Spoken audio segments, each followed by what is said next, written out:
हिंमत नाही मिळेल मला. टीम त्यांनी अपॉइंटमेंट करायला पाहिजे ना टीमसाठी. एक पोलीस डिपार्टमेंट किंवा काय जे काय असेल त्यांना जे काय कोण कोण नेमायचं असेल ते असं. महाराष्ट्र क्रांती न्यूज, आवाज सर्वसामान्यांचा. एलपीजी गॅस सिलेंडर वेळेवर मिळत नसल्याने नागरिक त्रस्त. दुसरीकडे अवैधरित्या एलपीजी गॅस सिलेंडरचा सर्रास वापर. पुरवठा विभागाचे दुर्लक्ष. पुरवठा विभागाचे अधिकारी म्हणतात टीम नाही तर कारवाई करू कशी. मला टीम नाही दिली ना, मला टीम द्यायला पाहिजे ना. टीम दिली तर मला करता येईल ना पुढचं काम. टीमच नाही मिळेल मला. टीम त्यांनी अपॉइंटमेंट करायला पाहिजे ना टीमसाठी. एक पोलीस डिपार्टमेंट किंवा काय जे काय असेल त्यांना जे काय कोण कोण नेमायचं असेल ते असं. नाशिक शहरात गेल्या काही दिवसांपासून एलपीजी गॅस सिलेंडरच्या पुरवठ्याबाबत गंभीर परिस्थिती निर्माण झाली असून सर्वसामान्य नागरिक अक्षरशः त्रस्त झाले आहेत. गॅस एजन्सीसमोर लांबच लांब रांगा. वेळेवर सिलेंडर न मिळाल्याने गृहिणींची होणारी गैरसोय आणि प्रशासनाचे बेफिकीर धोरण यामुळे संतापाची लाट उसळत आहे.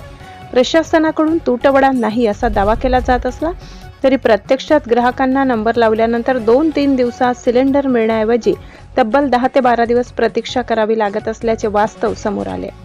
त्यामुळे नागरिकांच्या दैनंदिन जीवनावर मोठा परिणाम होत आहे. दरम्यान या संपूर्ण गोंधळात आणखी एक धक्कादायक बाब समोर आली आहे. शहरातील अनेक छोटे मोठे हॉटेल व्यावसायिक सर्रासपणे घरगुती एलपीजी गॅस सिलेंडरचा अवैधरित्या वापर करत असल्याचे उघड झाले.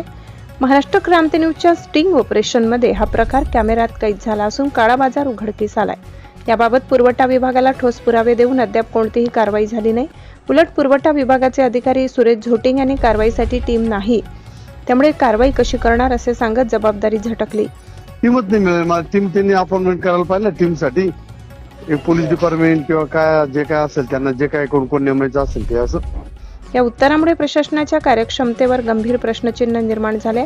एकीकडे सामान्य नागरिकांना वेळेवर गॅस मिळत नाही तर दुसरीकडे व्यावसायिकांकडून घरगुती सिलेंडरचा बिनधास्त वापर सुरू आहे. त्यामुळे कायदा फक्त सामान्यांसाठीच आहे का असा सवाल नागरिक उपस्थित करत आहे. आता या संपूर्ण प्रकरणात प्रशासन जागे होणार का? अवैध वापरावर कडक कारवाई होणार का? आणि सर्वसामान्य गॅसधारकांना दिलासा मिळणार तरी कधी? असे अनेक प्रश्न अनुत्तरित आहेत. महाराष्ट्र क्रांती न्यूज लवकरच जिल्हाधिकारी यांची भेट घेऊन स्टिंग ऑपरेशनचे सर्व पुरावे सादर करणार असून या प्रकरणात पुढे काय कारवाई होते याकडे संपूर्ण नाशिककरांचे लक्ष लागले आहे. महाराष्ट्र क्रांती न्यूज साठी वृत्त संकलन विभाग, नाशिक. अशाच नवनवीन बातम्या पाहण्यासाठी आमच्या महाराष्ट्र क्रांती न्यूज या YouTube चॅनलला लाईक करा, सबस्क्राईब करा आणि बेल आयकॉनला प्रेस करा.